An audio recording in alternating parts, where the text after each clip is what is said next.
Assalamu alaikum, and a big welcome to everyone joining us for Sunday Night Live. And unfortunately, we weren't able to have one last month. So it's been a couple of months since we've done this. But alhamdulillah, it is absolutely worth the wait to be joined by Dr. Asad Tarsin. We are joined with Dr. Asad Tarsin from California, who many of you may know from the book Being Muslim. So for those here at New Beginnings who've received a Shahada pack will have seen this book. And it's one that we recommend one of the first ones we recommend to people learning about Islam or people who embrace Islam. So a huge welcome and a huge thank you to Dr. Asad Tarsin, who's joining us all the way from California. And big thank you for taking out the time. My pleasure. My pleasure. And so for those who aren't aware, Dr. Asad Tarsin is a doctor or a physician, as they call you guys in the States. And has been involved in Islamic programs, setting up Islamic programs, introducing, I think, a lot of the Islamic scholarly tradition to Western audiences. And you've been involved for 10, 15 years. Alhamdulillah. And of course, you've authored this incredible book, which has been inspired so many people around the world and organizations, and has been translated into Spanish and Portuguese, I believe now. Alhamdulillah. So it's a book that we absolutely needed, and we're very, very fortunate to have you here. And we've not actually been introduced before, so I'm personally also very grateful to have you here. So let's kind of begin by talking about how you got involved with even Islamic programming generally and Islamic education. What was your kind of story? Yeah. بسم الله الرحمن الرحيم الحمد لله رب العالمين اللهم صل على سيدنا محمد وعلى آله وصحبه وسلم. Beginning in the name of Allah, the most compassionate, the most merciful. Alhamdulillah. It's a pleasure to be here. It's a pleasure to connect with you. And I'm very honored that New Beginnings invited me to join you all. Alhamdulillah, I mean, I came from a family that really inculcated in us a love of learning and a love of the tradition. My grandfather, rahimahullah, was a scholar, and we always grew up with that sort of legacy in the home.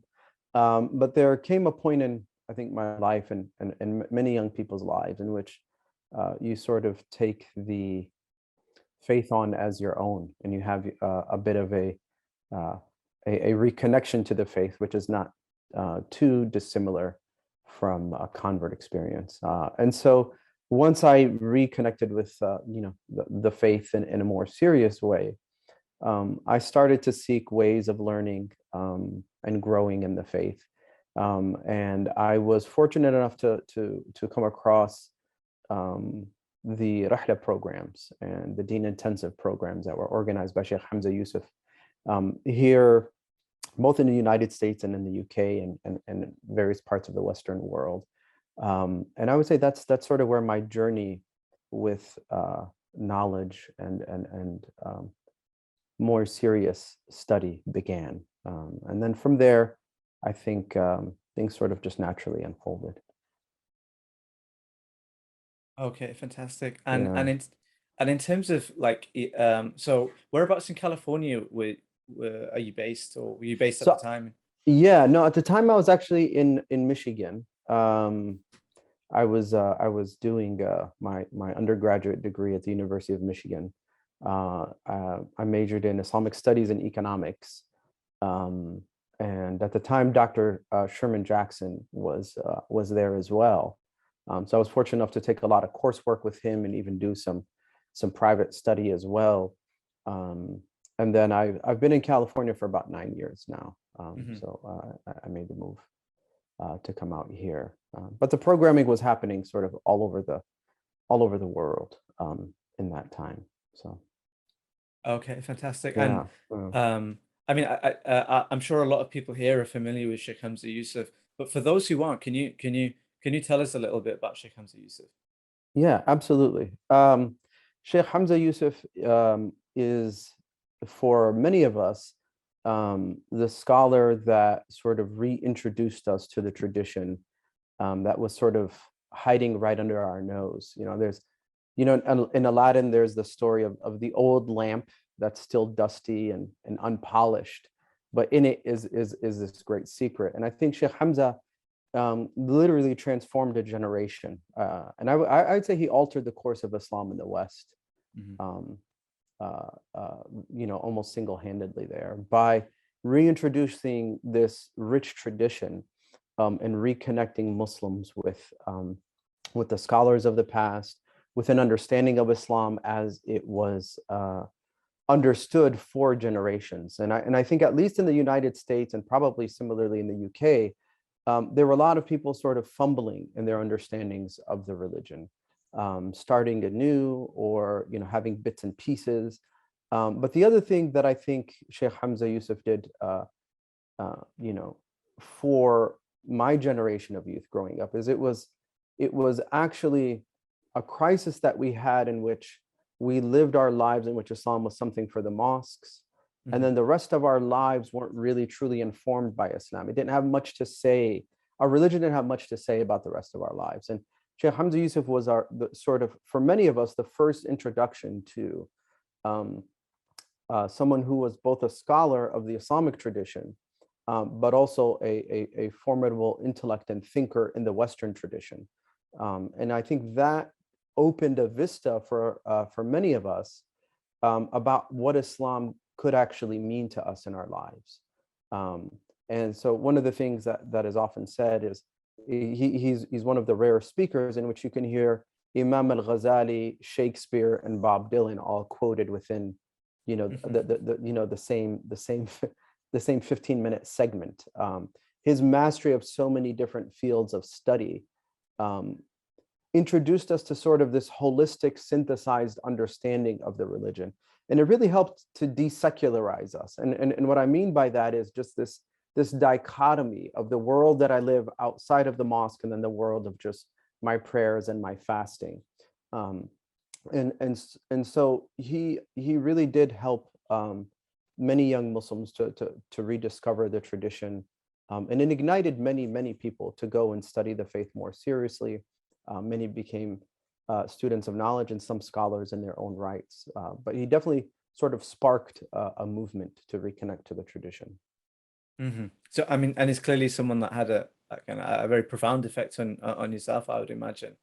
And he wrote the foreword to being Muslim.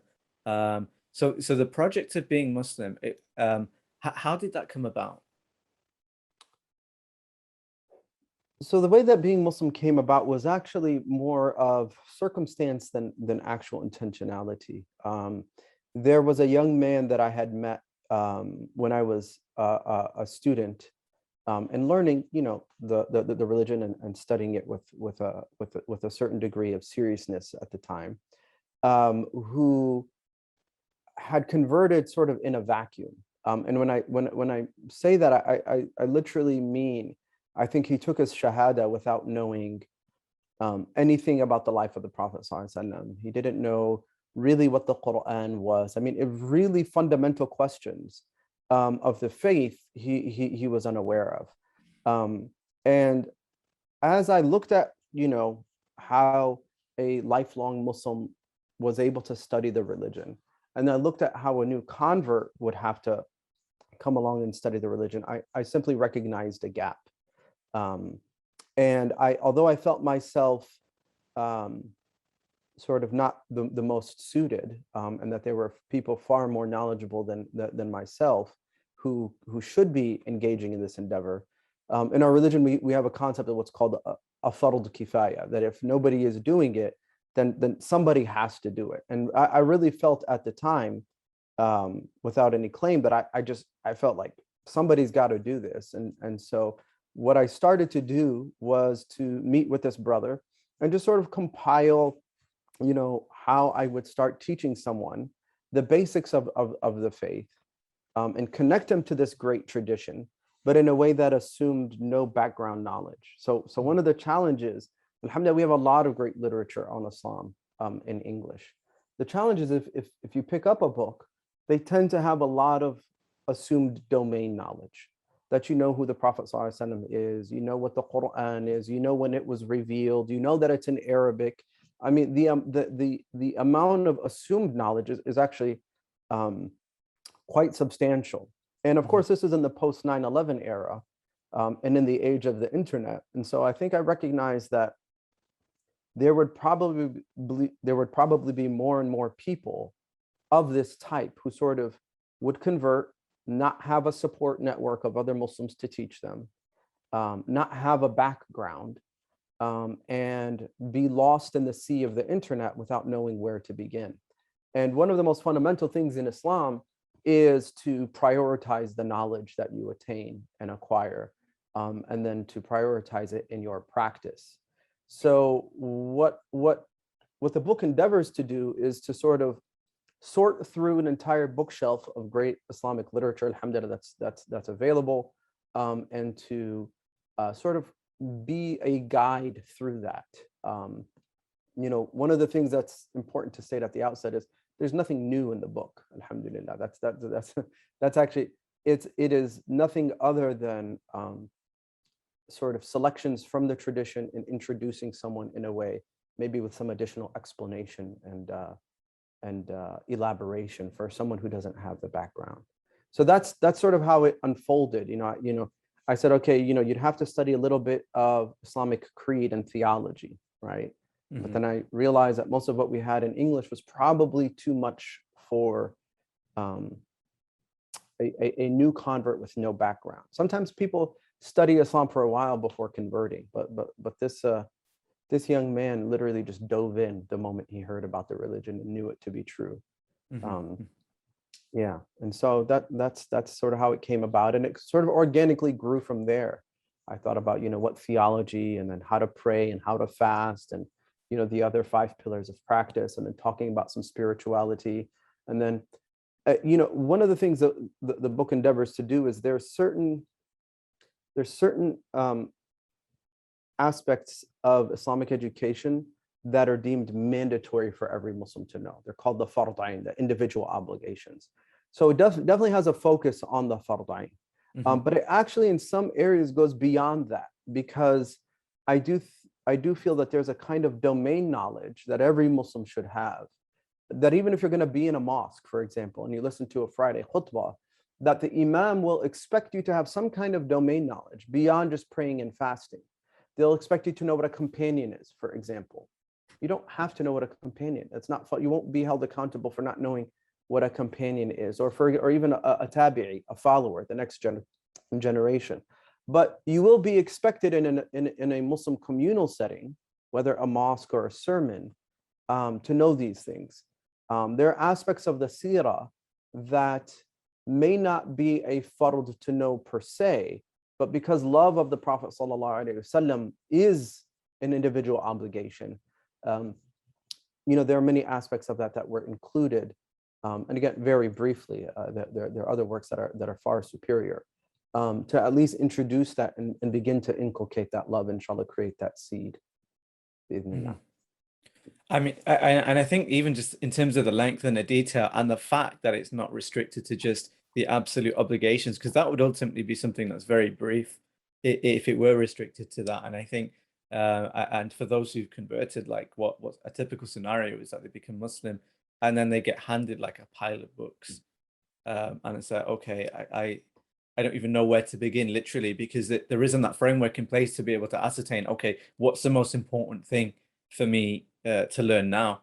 And I would say this is an issue that extends beyond the convert community, that even heritage Muslims, when they return back to the faith, it's okay, where do I go to first? And it's usually like okay, I need the translation of the Quran and I need a copy of Bukhari and Muslim. Okay, these two source texts of prophetic narrations, which is like not the place to start. So I think it's no surprise then that a convert, when they receive a ton of books, like there'll be terminology in there that's not explained, and then even the subjects, it's just overwhelming. So and one of the things that I think the book does really well, and it's something that you alluded to earlier about, you said that there's nothing new in there, but even the service that you've done in terms of expressing it in a way that resonates and people understand, I think that's a huge service in itself. And I was reminded of one of the passages from the Book of Assistance, the one of the really famous books of spirituality, which is kind of taught all over the world. And I just wanted to read just one sentence from a paragraph. And he said, people's hearts are naturally attracted to everything new, and God gives them at each time knowledge clothed in the form best suited to the age. And we see that with some of the terminology that even, you know, that we use here and other kind of in the area of convert care. A lot of the terms have been taken from being Muslim, so that, you know, it's been a huge, you know, a huge service to the Muslim community in its entirety, and not just those involved in convert care. So, and how did so what was your experience in convert care when this person approached you? Did you realize that, okay, there are other converts in this situation, and were there other converts around that you think, oh, these guys also need the same kind of needs? Yeah, alhamdulillah, I had been working with converts in the community locally for some time. And I had always been drawn to da'wah, or, you know, sharing the faith even with non-Muslims. You know, I had a very close friend and roommate in college who became Muslim, took his shahada. And that was, you know, that was a very powerful experience, and obviously becoming a de facto mentor to him was a pretty formative part of my experience of not just learning the faith for myself, but thinking about how to convey it to others, given their backgrounds and the sensitivities. But he was truly, I think, the first person that I knew of who didn't have any Muslim friends. Like he became Muslim, didn't know any other Muslims. In fact, I think the extent of his knowledge was, I know you don't eat pork, right? And you don't drink alcohol. That was sort of the full extent of it. And so, you know, my realization that in today's day and age, people will be converting because of something they find on the internet or something they watch on YouTube, or but not because of direct Muslim contact. There's nobody there to mentor them, nobody there to guide them through this incredibly vast tradition on the one hand, and even some of the misunderstandings that surround the tradition as well. I mean, if you go online, you can find all kinds of stuff. So that was a unique situation. And so I definitely set out to address that need and to realize that this wasn't going to be an aberrancy anymore. This wasn't going to be so unique, and that this probably would become more and more common. And the other thing that I wanted to do was to provide, you know, your average practicing Muslim who isn't, you know, really a student of knowledge and, you know, very well studied in the religion, something with which to guide another convert through, that they're here's a book that we can go through together, and we can navigate, and we can sort of do a guided reading of, and hopefully things are in there in a way that's explained clearly enough and simply enough that people could work through it. Our tradition is ideally studied with qualified teachers, but the reality is not everybody will have access to that. And so, as a kind of you know, you know, an attempt to temper that unavoidable challenge, I wanted to bring reliable scholarship to people without teachers, to at least still connect them to authentic, you know, well-referenced, well-cited, you know, we talk about, you know, I'm in the medical field, we talk about quality control, right?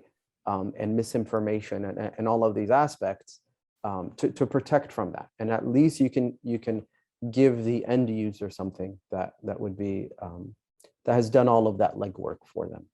Yeah, because it can actually be quite dizzying for a new convert, I can only imagine. But, you know, you sort of enter a mosque and you have, you know, group A tell you, sit down, let me tell you your religion, this is how it is, and this is one understanding. And then another person comes, no, no, no, no, no, don't listen to him. Let me tell you how the religion is.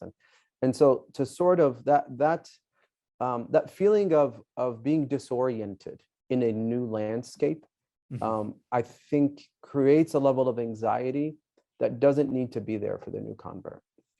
And so the intention and the hope and the prayer is in this book is that new converts will have something to help orient them and to sort of guide them through this new landscape.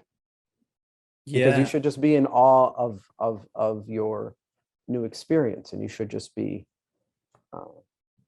you know, appreciating the gift and the bounty of being in the religion, and having a relationship with your Lord and Creator, and knowing the Prophet Muhammad Sallallahu Alaihi Wasallam. And sometimes that gets contaminated by anxieties about, feeling so disoriented and so confused about where to go next. Yeah, yeah. And I mean, something interesting you mentioned about the internet, and that's obviously that's always like this double-edged sword, which all Muslims have, but particularly a convert, again, who might not have the framework to understand, like, not everything out there on the internet is reliable, and they're unfortunate that there are no shortage of people proffering their opinion, or putting forth sometimes opinions that are not from our tradition. Um, uh, so what advice would you have to converts looking for answers if they don't have recourse to teachers? Where do people go for answers? And I think, sorry, just sometimes there's an innocence, particularly in the early days of conversion, that all Muslims say really good stuff, and and everything's right, and almost blinded by someone. Wow, someone who's born into the faith, God, you must know everything. Not knowing that the reality is sometimes very different to that, and often is. Yeah, I would say that it's not undifferent. It's not different. Sorry, and it's not unlike any other field of study. So if you were to, we can just use medicine again because I'm familiar with that field. If you wanted to get some medical advice about some condition that you have, say a person has diabetes, who would you go to, right? And how would you begin? Even if you do internet searches and you find some website that sells you something, some snake oil that will fix everything for just $100 if you mail it in, then you should start to develop some sense that not everything that you're going to be exposed to is true. However, if you find someone who is Harvard trained, or I guess Oxford trained, right? And they're board certified, and which hospital they work in, and all of these other doctors consider them to be reputable sources, then, and that person tells you this is a good medication for your diabetes. Now, that doesn't make them infallible. You can get a second opinion, but at least the methodology and the standards of this quality care are in place. And the Islamic tradition is not unlike that. I mean, one of the really easy fixes for this kind of confusion of all of these different voices and all of these different understandings, where do I go, is that alhamdulillah, Islam wasn't born yesterday, right? So when you have 14 centuries of history, what the tradition is becomes pretty clear. The only challenge that one has is becoming familiar with that tradition. But you can't get away from certain truths just by looking back and saying, okay, well, what did the Muslim ummah, what did the Muslim community understand Islam to be for the last 14 centuries? And if you can do that, I think you can get out of what might be these contemporary sort of movements or ideas or sort of newfangled ways of understanding things. I mean, even if it be 100 years old, right? That's really dwarfed by a 14th century tradition. And so, and again, that's only one aspect. So you find teachers that are under this quality control. They are sort of board certified, right? And there's a sort of certification system for teaching.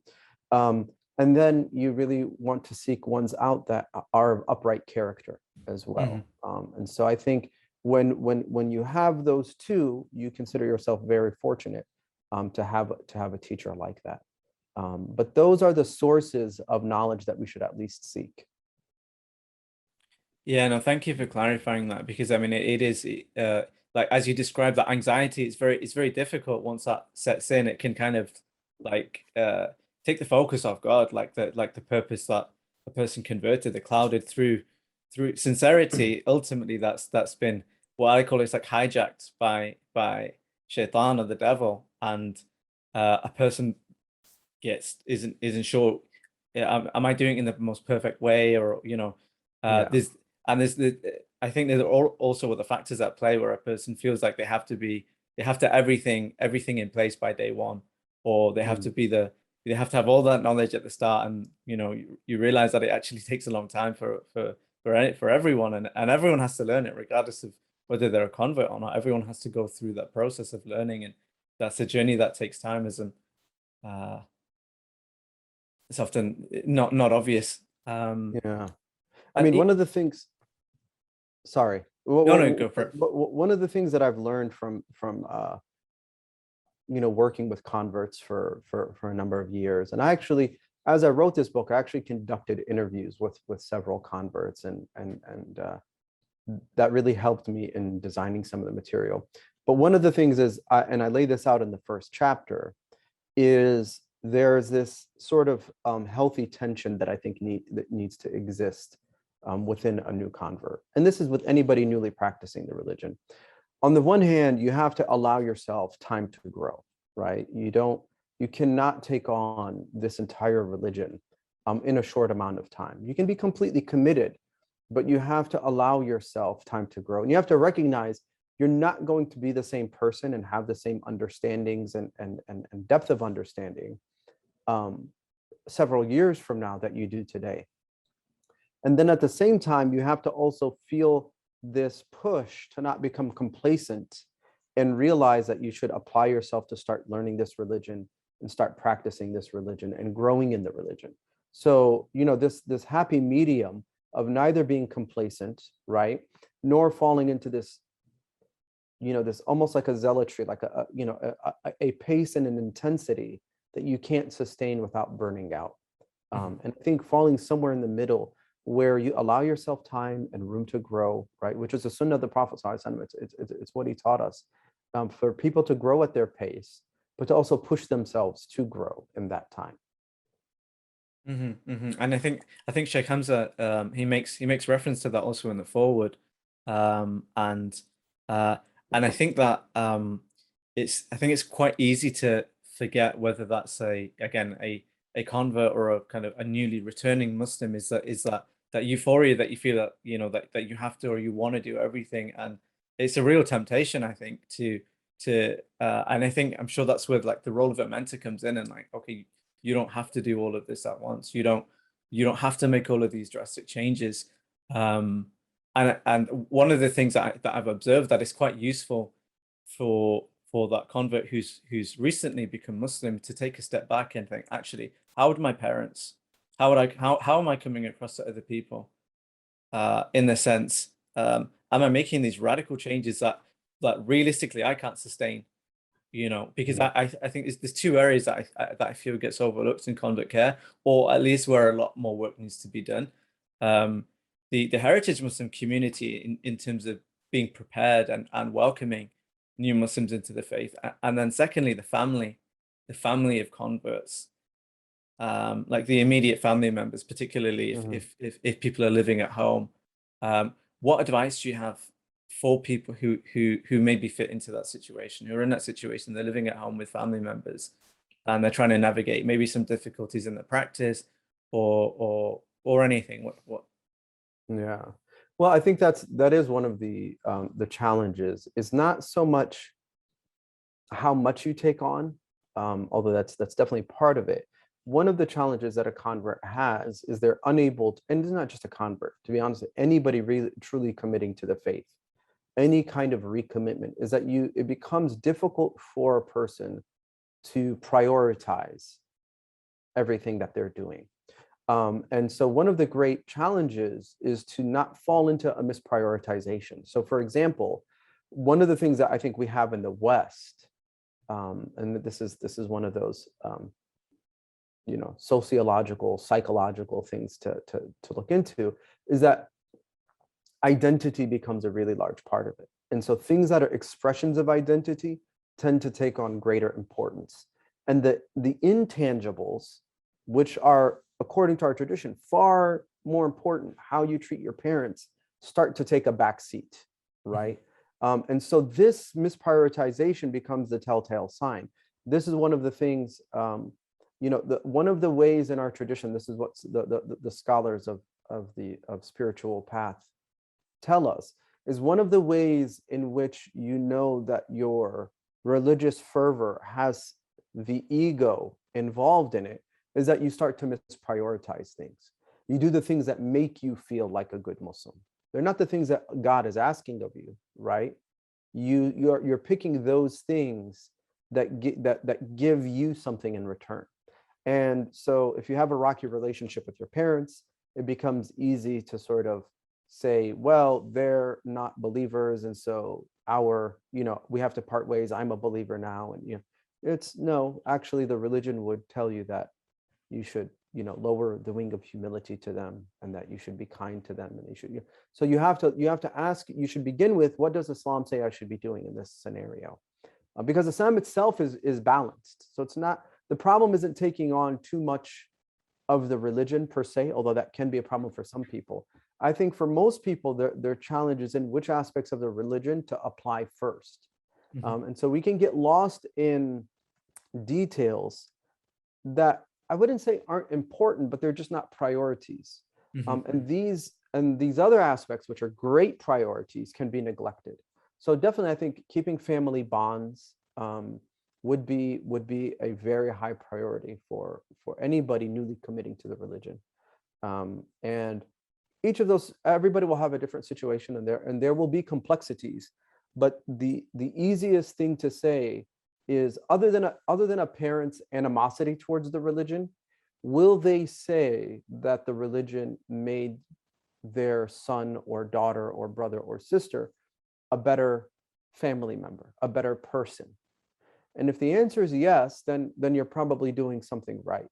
But if the answer is wrong, and Islam is now dividing you from them, then more than likely there's something being misapplied. Again, somebody might have serious animosity towards the religion, and obviously that's a different case. But one of the converts that I actually interviewed for this, was one of the things his mother said was, he was in drugs and he was in the wrong crowds, and he became Muslim, and he became this polite, quiet kid who just always did what we asked him to, right?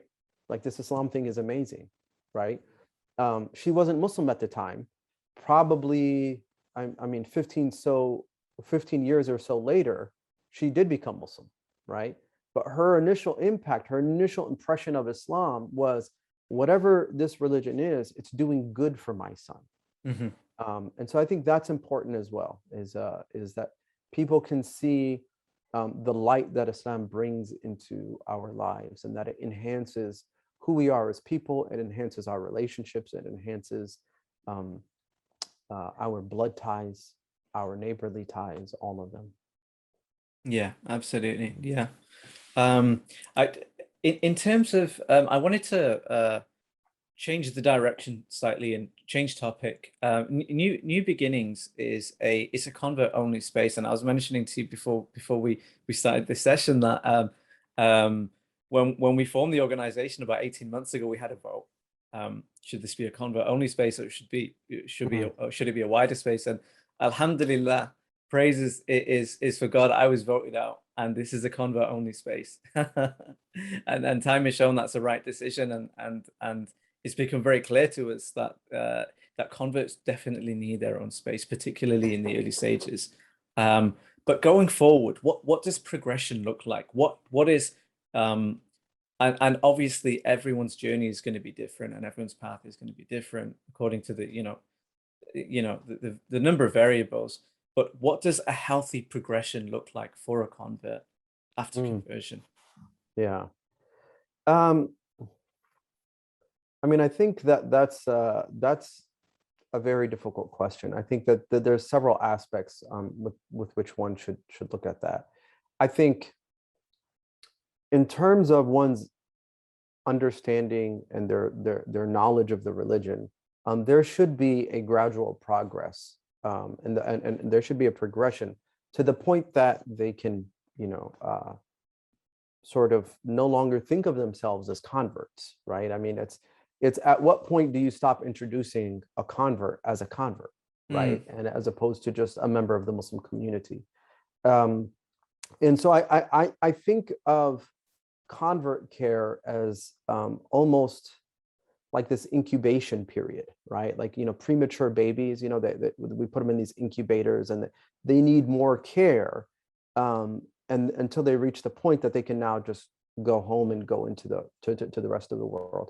So I do think that converts, although their needs are unique and different, that the goal is always integration into the broader Muslim community, even, you mm, know, and even though some of those needs never go away.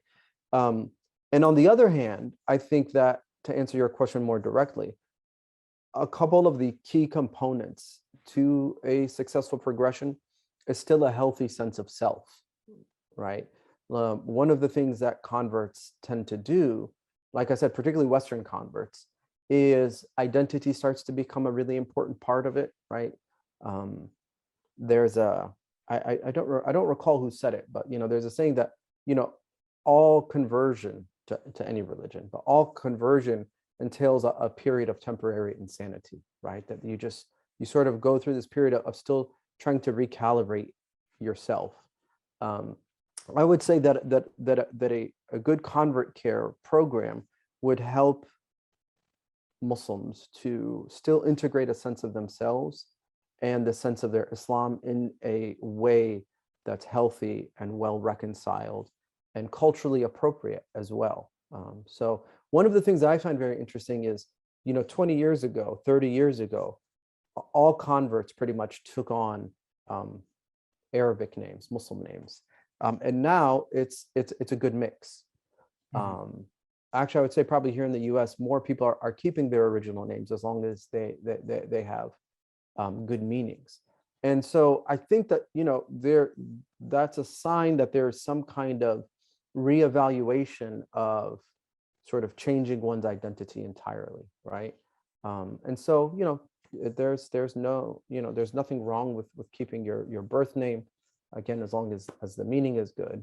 Um, and I think that as long as a person is growing in a way that is sustainable and is still authentically yourself, because a lot of times when we really want to grow, right, and we discover something that seems so amazing, um, the ego can sort of convince you to just kind of take on a persona that isn't really yours, right?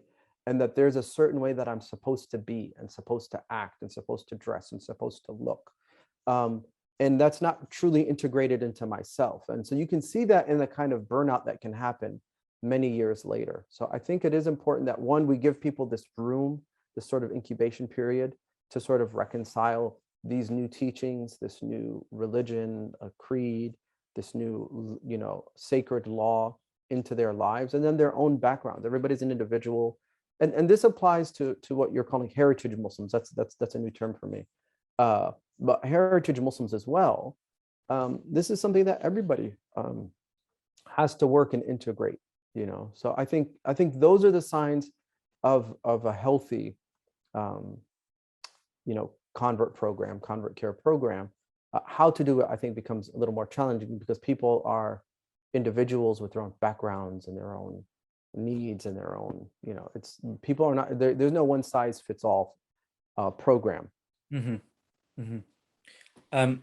One of the challenges, I guess, that people involved in convert care will encounter is the wider Muslim community, and sometimes the actually not understanding how big a change it is for someone to take on a new faith and a new culture, and sometimes, as you mentioned, like a new name, a new company. Um, Uh, how did you navigate the situation in the US? What's your experience in in conveying the importance and the urgency really of convert care to the wider community? Well, I think most of the community, at least the communities that I'm around and involved in, I think they have an awareness of the importance. I think over the last 30 years, you've seen a greater awareness, especially post 9/11, of people realizing the limitations of their own cultural competencies, some of the older immigrant community, and allowing other people who at least are either younger, born here, have native fluency in English, to sort of commit themselves to this path. And so you've had a number of convert care organizations spring up over the last 15 to 20 years. And even though there are some that are even older than that, but the number started to grow. And so I think that recognition is there. Mhm. I think that a lot of it has been to some degree, if we're honest, experimentation and some trial and error. And I think a lot of these convert care organizations are learning from mistakes and growing, and maybe would not have done things the way that they used to. Mhm. But I think it's nonetheless the community realizes its importance and um, the need for it, and they're even dedicating resources. And you know, uh, with being Muslim, I start to get some sense of what certain mosques are doing and different programs in different parts of the world. And alhamdulillah, it is something very encouraging to see is how many communities are supportive of converts in their communities, even if they don't necessarily have the tools to help them. They are aware of that, and they're at least putting the efforts forth. Yeah. Mhm. And those organizations that you think have done well, what is it about those organizations that have made them successful? Mm. I think the the bedrock of our faith is knowledge. The Prophet ﷺ said, I was only sent, sorry, as a teacher. إِنَّمَا بُعِثْتُ مُعَلِّمًا. And there are many paths to God, but uh, I think many people in our community have underestimated the importance of knowledge. And they focus on sort of the social dimension, which is incredibly important as well for converts, socially integrating them and giving them a social support system. But one of the things that I've noticed is those that really invest in educating people, and really teaching them their religion and giving them solid foundations, their longevity in the religion is far more sustainable. Um, if a person is struggling to pray, meaning they don't know how to pray, Mhm. 3 years after being a convert, then I think we've failed them as a community, right? Um, and I think that we have to provide the resources to really be, the fard ayn is a baseline, right? The knowledge that's an individual obligation is a baseline. So Mhm. we give people time to get to that baseline. You don't have to be there from day one, but that should be a goal. And then sustaining that lifelong is a minimum. So I think that the organizations that see that and recognize that um, have done well. And I think to some extent that doesn't look that different than what other mosques are doing. They have classes and they have halaqas and they have, but the convert care education might be somewhat different. And so I think people think that, oh no, convert care can't be class, it should just be, talks or discussions, or far more a sociological kind of phenomenon. For me, what I've noticed in my observation, and it's just my own personal estimation, is that those groups that do those things, but just prioritize education in a systematic way, I think have served their converts better. Okay, that's really useful. That's really useful to know. I wanted to open it for questions now. So if people want to either type a question in the room for Dr. Asad, or if you want to raise your hand, then I can unmute you if you want to ask your question on the microphone, please go ahead. So I'll be just looking for questions there. In the meantime, I wanted to ask about the future of being Muslim. Now, mashallah, you've expanded. It's now being, the book's now being translated into other languages. You have this amazing gift set, this box set that you produced. What's the future of this project? What are your intentions, and where Yeah, do you see it inshallah. going? Yeah, inshallah. I mean, our intention, if Allah gives us successes, inshallah, to continue with projects growing out of this. So the French translation is almost done. So inshallah, the intention is to hopefully get it translated into other languages. And at the same time, we're trying to produce other educational content based off of that. We're currently exploring actually doing an entire course online of the Being Muslim book from beginning to end, so that we can open it up to a virtual sort of classroom worldwide. Mhm. And then doing, a YouTube channel on how to, videos of how to pray and the basics of wudu and things like that. So we're trying to increase the educational resources that are available. And yeah, there's several projects, inshallah, underway. Amazing, amazing, mashallah. And I mean, we launched New Beginnings right in the middle of the pandemic, and the response was quite incredible, and it made us here like realize just how great a need it is, and also how much is missing, and some of the things that you mentioned there, even like instructional videos on the prayer, um, uh, even something like that is something that's still. Yeah. Well, we're actually, inshallah, hopefully we'll be releasing something soon. So we're sort of in the midst of that project. Again, just realizing that yeah, more resources should be available for people looking to learn how to pray and how to connect with Allah subhanahu wa ta'ala. Yeah. So Um, Sorry, just looking at some of the questions that have come in. Assalamu alaikum. Did you research the life of the companions? Allah be pleased with them, in terms of their relationship with their parents when they converted. um so this is it's hard for me to ask a follow-up. Is that for the sake of the book in terms of including it?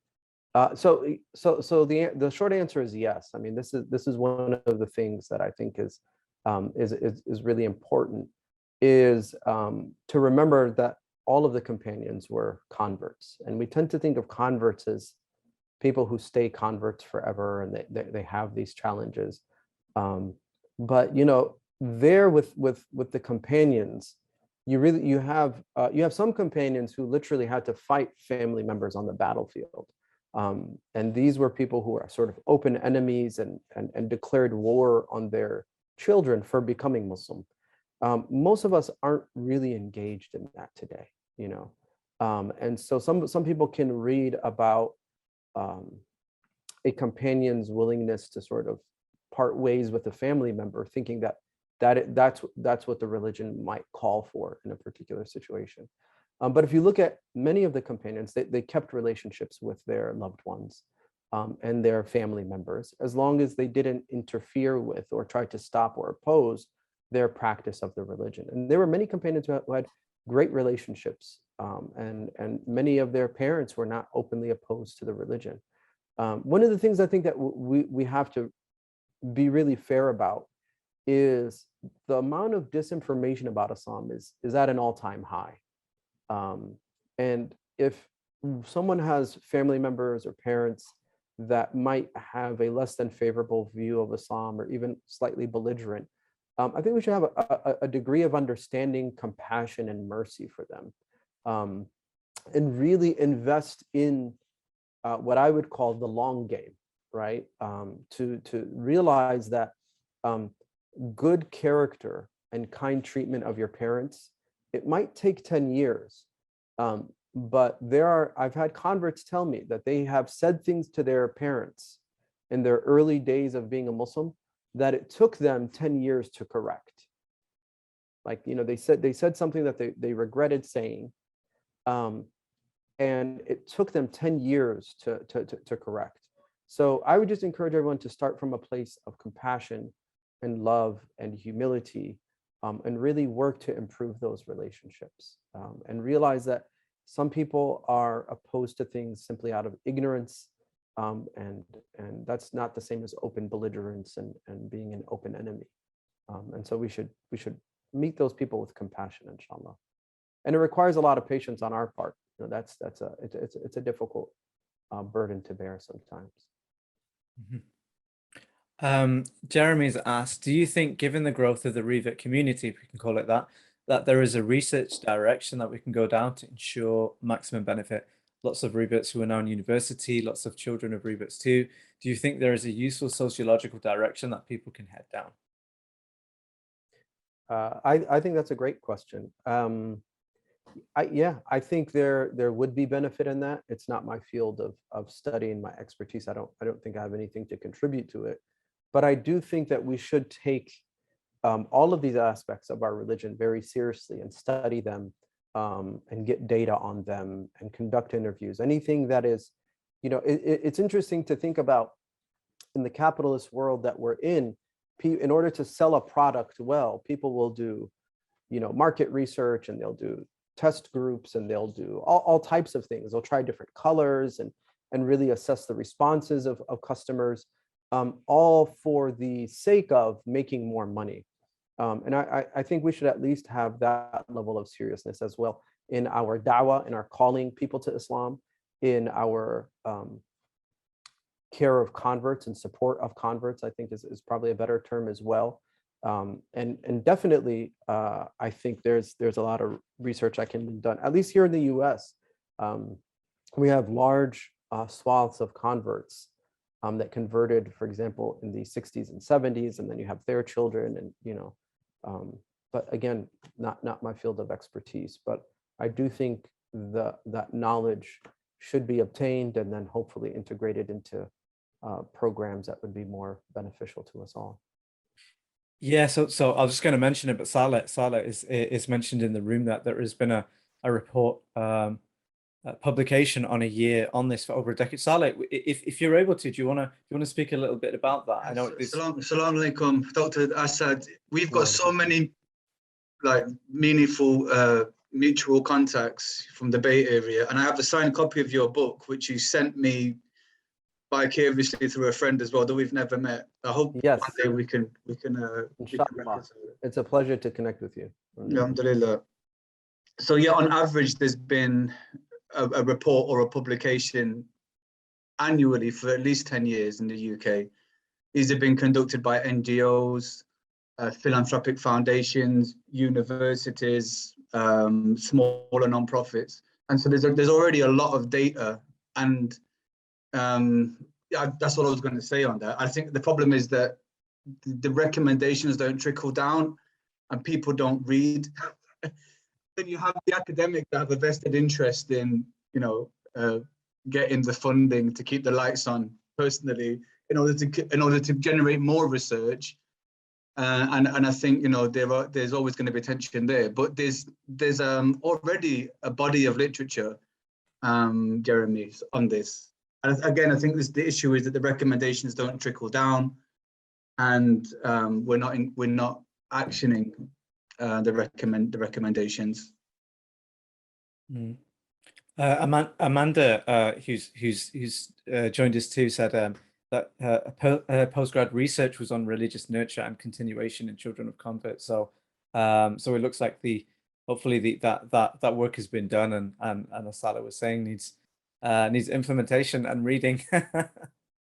Well, I think that's one of the reasons organizations like New Beginnings is important. You know, I think taking this work from an ad hoc, informal, in my living room, you know, sort of mentoring a convert, to an institution that really tries to incorporate best practices, and to grow programming in a way that does incorporate these studies, but incorporates the teachings of our tradition in this way that's really sustainable and can grow people out and serve them. So I think, you know, mashallah, alhamdulillah, that's a beautiful effort you guys are putting on. Alhamdulillah. Bethany will send you a link for the book, for the physical copy. I think it was out of stock for a while, and I think there was a big reprint, wasn't there, this summer? Yes, yeah, should be back in stock, at least in the US. I don't know where it would be in the UK. But yeah, maybe you can answer that. Yeah, yeah. Yeah. Good stuff. I did have a question. I don't know if there's one sneaking a question. Yeah, go for it. Yeah. Jazakumullahu khairan. Just Imran, in terms of like integration, just very quickly, I think having more people like you from the quote unquote heritage Muslim community involved in convert care is a great segue into broader integration. I think you're doing a great job. I'm sure I've said that before, but if I haven't, then just props there. Anyway, my question is, so physician, therapist, to some extent, imam, these are all protected titles where you have a community of practice, peer review, a board that will authorize you. Convener of convert care isn't a protected title, right? Anybody can come into the space and set something up for converts. And so when you talk about trial and error, for example, like the errors can have really big consequences for individuals, for families, for adjacent communities that are alongside Muslim congregations. I think part of the work that needs to be done based upon recommendations is that we need more standards to which we hold each other accountable to within this domain. And sometimes religious, to be frank, I think religious knowledge cannot be underestimated, and it's the beginning and the end of the matter in many respects. But a person could have many years of religious instruction, but no pastoral training, or very little understanding of how to organize community effectively, or how to ethically run a non-profit, right? Or how to understand the criminal justice system or pastoral care. And all these things actually need to be understood for sustainable convert care. So my question is, like, how do we, what in your experience, what might you say, Dr. Asad Tarsin, Dr. Tarsin, in terms of how do we get to that stage of having standards to which we hold people accountable to? You know, like, what are the steps that we need to consider to get there? You know, to hold people accountable for what? Like a certain, like to be able to have a standard of convert care to which we standards within the domain of convert care that a community of practice or peers can hold each other accountable to. Well, I think that that's something that probably won't have standards in the same way that, say, you know, a doctor or a therapist or an imam may, because the role of, I don't know, convert mentor is somewhat ambiguous. But I think one thing that we can do is we can reach a basic understanding of best practices. And I think that can happen through organizations that commit themselves to this. And, you know, time shows them to be committing the resources, integrating the research, sort of as you alluded to.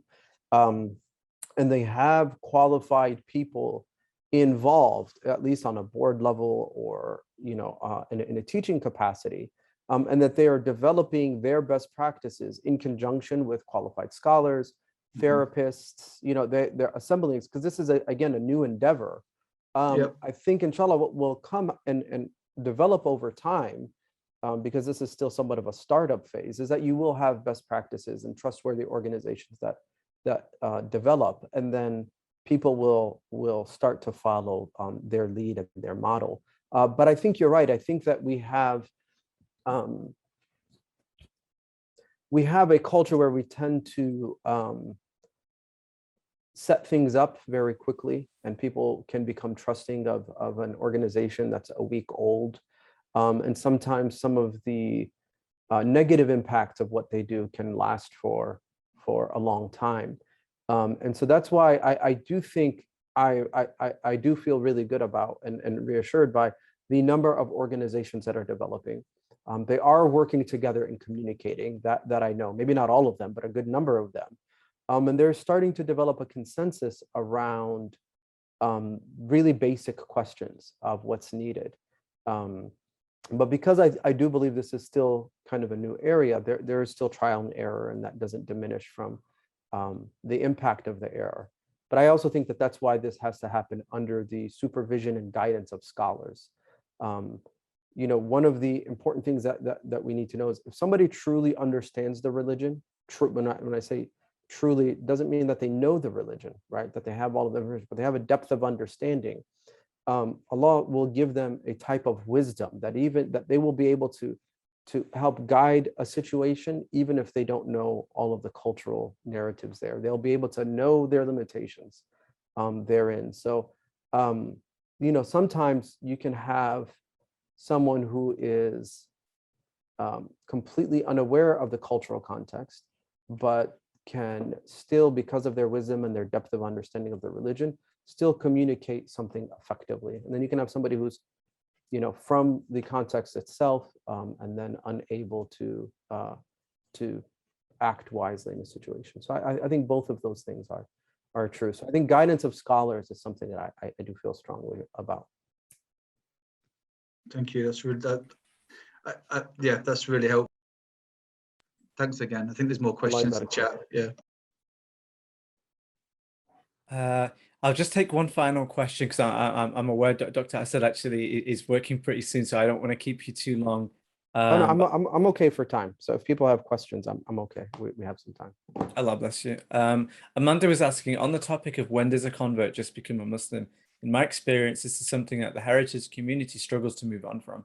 How can we as converts and organizations such as New Beginnings tackle this prejudice? That's a great question. I would agree with my sister Amanda on this. I definitely think it comes from the heritage community more. I brought it up in the context of an organization like New Beginnings, that this has to be something that is thought about and an endpoint in mind as well. That it's something that somebody should be able to sort of graduate out of a convert support network and just start attending the mosque and being part of the community and integrating completely. That probably won't protect you from questions about, so when did you convert? Please tell me your conversion story. Those I think will always be there. But I think that also will start to dissipate with more and more converts being integrated. So alhamdulillah, as we have more converts growing, one of the potential dangers I see is of these third spaces sort of developing, is that they actually will siphon off some of the converts as opposed to introducing them into the mosque community. So instead of sort of, like I said, being an incubation period into that introduction, they sort of become their own spaces in and of themselves for years on end, which has its advantages and disadvantages. So, but I do think that is that's important to start having these conversations and at least thinking about these questions. And I think it's great that you have organizations that are focusing on convert support to address these. One of the questions that we received, it's a general question, but do you have anything from Sheikh Hamza Yusuf that he shared with you with regard when you got involved in this project? I'm aware he wrote the foreword for the book, but are you able to share anything that he advised you? Or? Well, I don't have anything that he shared with me sort of privately, but I know I've been fortunate enough to be present with him when people do take their shahada, they become Muslim with him, or if he's advising new Muslims. And there's always great wisdom that one can glean from these. And generally speaking, he does encourage people to really, grow at a sustainable pace and to take things easy. And I think his foreword to the book, which is, I think an honor that I, sort of very undeserving of, you can see quite a bit in his foreword. I mean, I think in some ways that's all a person really needs to read on the issue. He talks about the importance of fardain knowledge, individual obligatory knowledge. He also talks about the importance of gradual growth in it.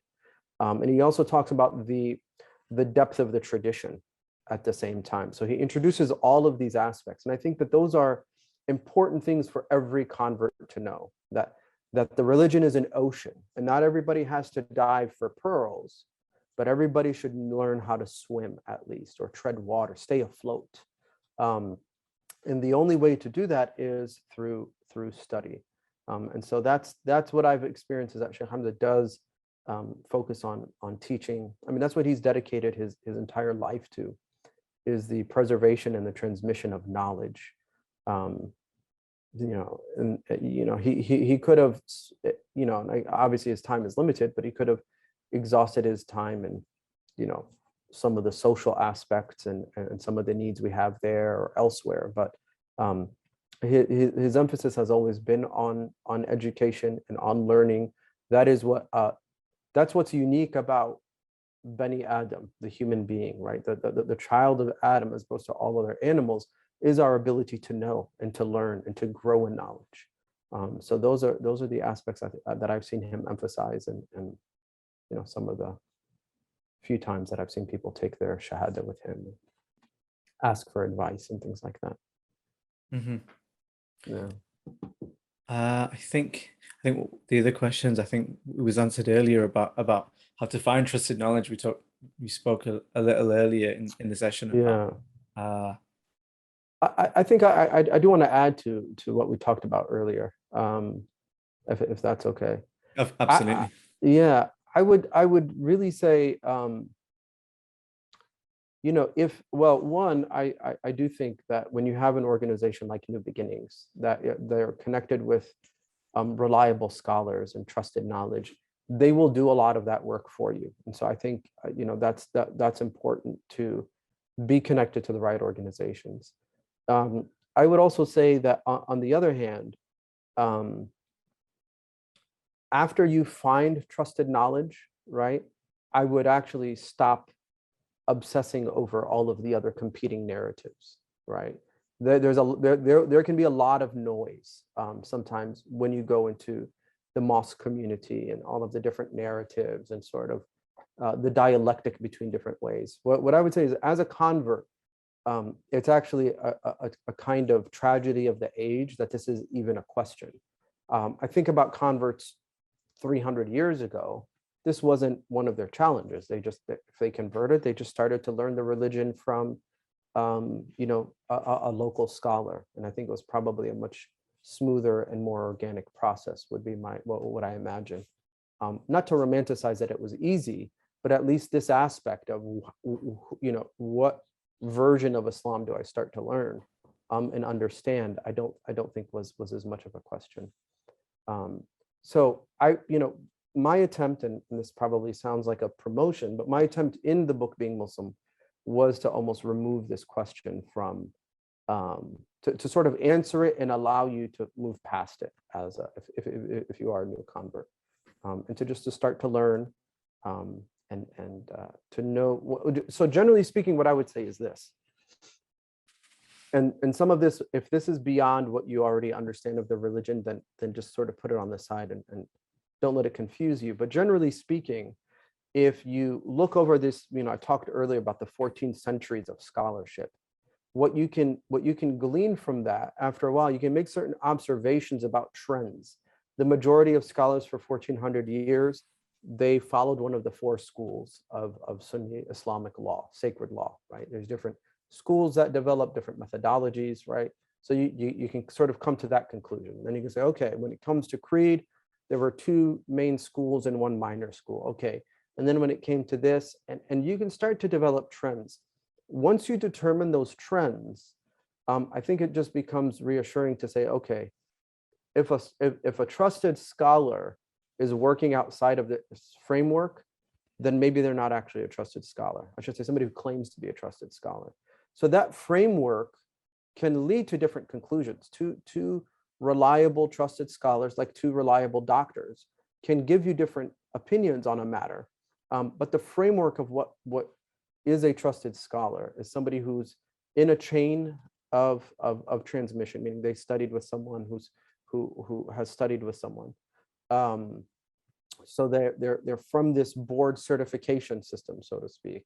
And then they're working within the framework of the tradition. They're not creating another tradition on their own.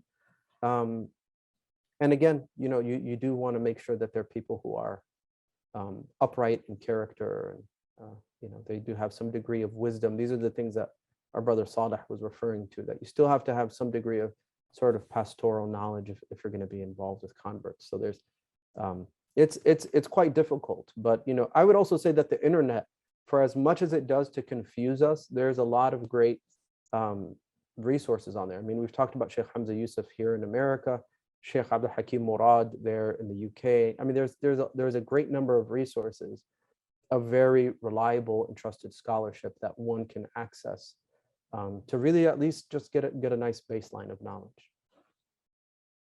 Jazakallah khair. I think we'll if there are no further questions, we'll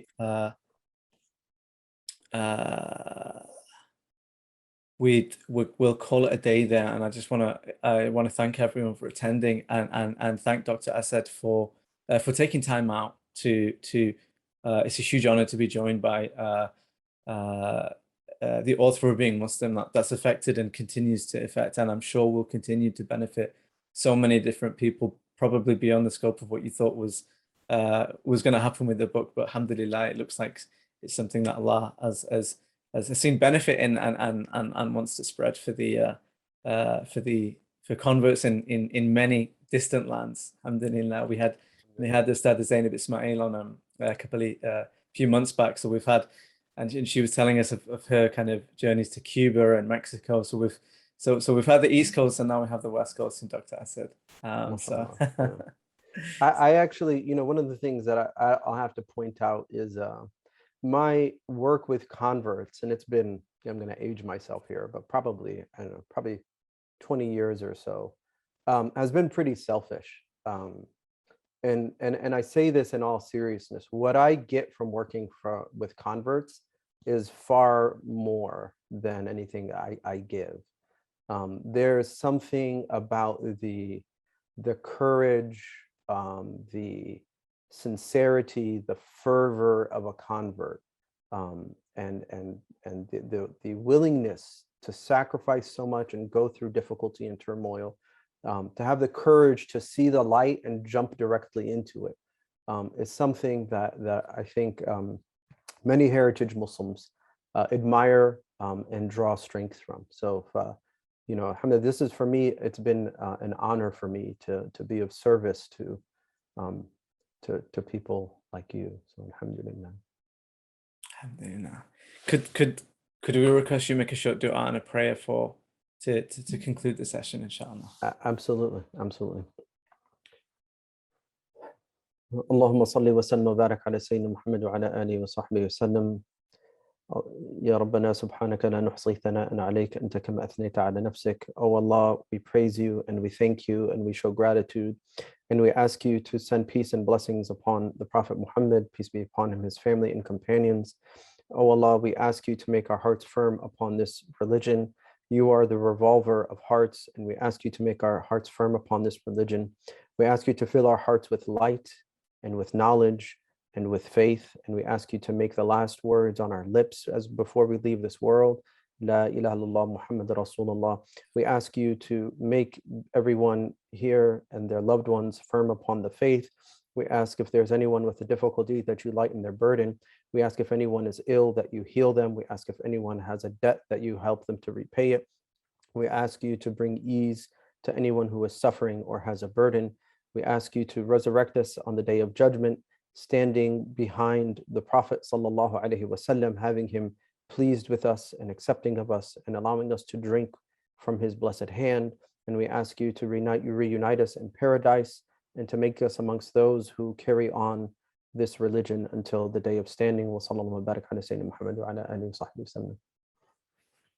Ameen. Jazakallah khair. Thank you so much. Thank you so much. My Dr. pleasure. Jazakumullah khair. Thank you for having me. Thank you everyone for joining. Assalamu alaikum. And I hope we're able to benefit from you in future, inshallah, and hope this is the first. Inshallah. Well, yeah, I'm happy to work together any way that I can be of service. You feel free to let me know, and maybe we can connect about if we do an online Being Muslim class, then maybe we can make it available to people there, inshallah. Incredible. Yeah, that would be fantastic. The New Beginnings community. Alhamdulillah. Alhamdulillah. And thanks everyone again for just a hallway moment. If at any point I give the impression I didn't respect Islamic scholarship, then I put my neck on the fire there. I didn't mean that at all. Just like you said, the importance of having like the co-production from people from different disciplines. I think I was really heartened to have that response. But yeah, didn't want to just want to put that for the record that I wasn't trying to yeah, no, I understood what you meant. Alhamdulillah. I'm gonna take a hallway moment and selfishly ask everyone for prayers, since we still have ask everyone for your prayers, inshallah. I mean, Allah protects you inwardly and outwardly, and your family, and reward you for all the work that you're doing in terms of serving Islamic knowledge and converts, and the work that you do serving mass. And our teachers. I mean, the reality, people say these things, and I think for some folks it is a statement of humility, but just as genuinely, this is the work of our teachers that we sort of, take credit for and repackage, and it's really with them. But Allah knows that, inshallah, the reward is with Allah, but also pray for our teachers, inshallah. Ameen. Ameen.